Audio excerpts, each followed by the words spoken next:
Very good afternoon to all of you.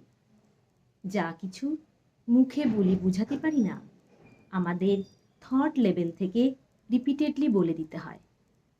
যদি কোনো relationship নিজের কাছে ইম্পর্টেন্ট হয়ে থাকে, নিজের থট লেভেল থেকে রিপিটেডলি বলতে হয়, এই রিলেশনশিপ আমার জন্য খুবই ভ্যালুয়েবল। এনি হাউ এনিওয়ে এই রিলেশনশিপের হিলিং খুবই দরকার।